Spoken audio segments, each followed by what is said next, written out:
तो प्रधानमंत्री मोदी की जो इज़राइल यात्रा थी उसने दुनिया भर में सुर्खियां बटोरी। देखिए, ये एक ऐतिहासिक पल तो था ही, लेकिन साथ ही ये काफी विवादों से भी घिरा रहा। तो चलिए आज की इस पड़ताल में हम भारत इज़राइल संबंधों की इस पूरी जटिल कहानी को परत दर परत समझते हैं।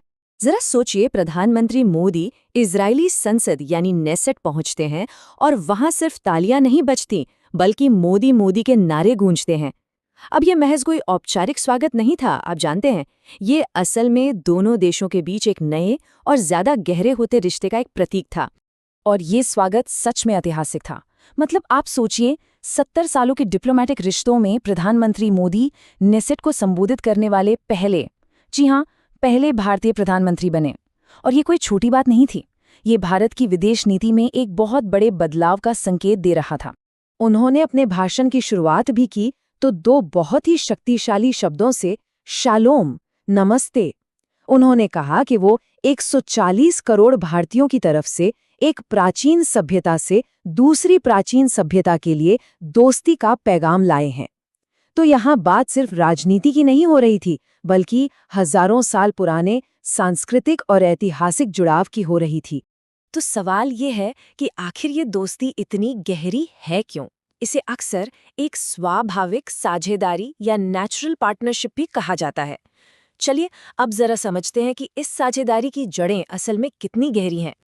देखिए, इस साझेदारी की जड़ें इतिहास में बहुत बहुत गहरी हैं। दोनों देशों का जो सफ़र रहा है वो काफ़ी हद तक एक जैसा रहा है।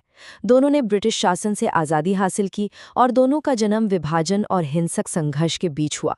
1947-48 में जब भारत और इजराइल दो नए राष्ट्रों के रूप में उभरे तो दोनों को फौरन युद्ध का सामना करना पड़ा। और यही जो साझा अनुभव था उसने एक अनोखा ऐतिहासिक बंधन बना दिया। लेकिन सुनिए, ये साझेदारी सिर्फ इतिहास तक ही सीमित नहीं है। आज की दुनिया में भी दोनों देशों में बहुत कुछ एक जैसा है। दोनों लोकतांत्रिक हैं, दोनों को एक जैसी सुरक्षा चुनौतियों का सामना करना पड़ता है, और आज की जो बदलती हुई जियोपॉलिटिक्स है वो उन्हें लगातार और करीब ला रही है। बस यही वो वजह हैं जो उन्हें स्वाभाविक सहयोगी यानी नेचुरल अलाइज बनाती हैं। और हाँ, जब सुरक्षा चुनौतियों की बात आती है तो एक मुद्दा है जो सबसे ऊपर है, और वो है आतंकवाद। इन साझा खतरों ने इस रणनीतिक गठबंधन को और भी ज्यादा मजबूत कर दिया है। इजरायली संसद में आतंकवाद पर प्रधानमंत्री मोदी का जो बयान था वो बेहद शक्तिशाली था। उन्होंने बिल्कुल साफ शब्दों में कहा, किसी भी वजह से नागरिकों की हत्या को सही नहीं ठहराया जा सकता। कोई भी चीज आतंकवाद को सही नहीं ठहरा सकती। और भारत की आतंकवाद के खिलाफ जीरो टॉलरेंस की एक सुसंगत और दृढ़ नीति है। आतंकवाद का ये दर्द दोनों देशों को बहुत गहराई से जोड़ता है। देखिए, भारत ने दशकों तक सीमा पार से आतंकवाद झेला है, और वहीं इजराइल ने दशकों से क्षेत्रीय संघर्ष का सामना किया है। 26/11 के मुंबई हमलों में इजरायली नागरिक भी मारे गए थे, और 7 अक्टूबर के हमास हमले ने तो इजराइल को झकझोर कर रख दिया। तो ये जो साझा त्रासदियां हैं, असल में इन्होंने ही दोनों के बीच सुरक्षा सहयोग के लिए एक मजबूत जमीन तैयार की है। लेकिन जहां एक तरफ इजराइल में इतनी गर्मजोशी थी, वहीं भारत में इसी यात्रा को लेकर बहुत तीखी आलोचना भी हो रही थी। तो चलिए अब कहानी के दूसरे पहलू पर भी एक नजर डालते हैं।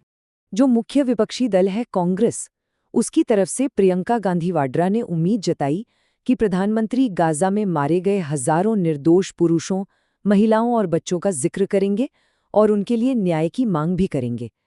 उनका पूरा ध्यान गाजा के मानवीय संकट पर था। सीपीएम की आलोचना तो और भी ज्यादा कड़ी थी। उनके पॉलिट ब्यूरो ने इस यात्रा को फिलिस्तीनी मुद्दे के साथ विश्वासघात बताया और कहा कि ये हत्यारी नेतन्याहू सरकार को वैधता देती है।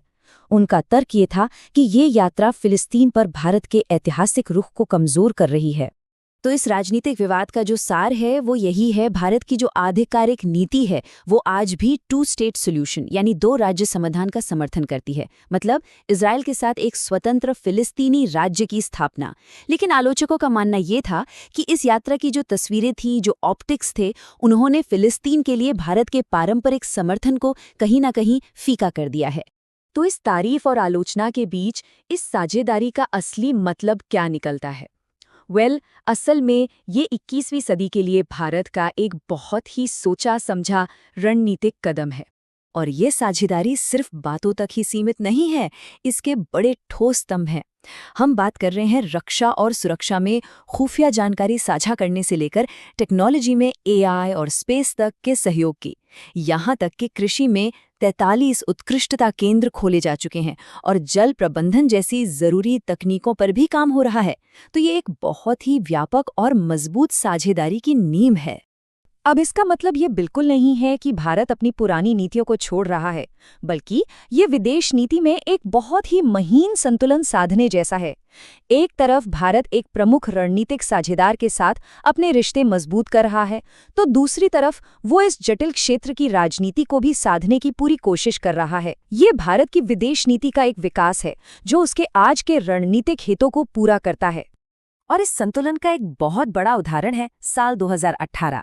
इसी साल प्रधानमंत्री मोदी को फिलिस्तीन के सर्वोच्च नागरिक सम्मान Grand Collar of the State of फिलिस्तीन से सम्मानित किया गया था। ये साफ दिखाता है कि भारत दोनों पक्षों के साथ अपने संबंध बनाए रखने की कोशिश कर रहा है। तो आखिर में सवाल यही उठता है कि जब साझा इतिहास और भविष्य की तकनीक पर बनी ये दो उभरती शक्तियां अपनी दोस्ती को और गहरा करती हैं, तो क्या उनकी ये साझेदारी इस अस्थिर क्षेत्र को हमेशा के लिए बदल देगी? इसका जवाब तो शायद आने वाला वक्त ही दे सकता है।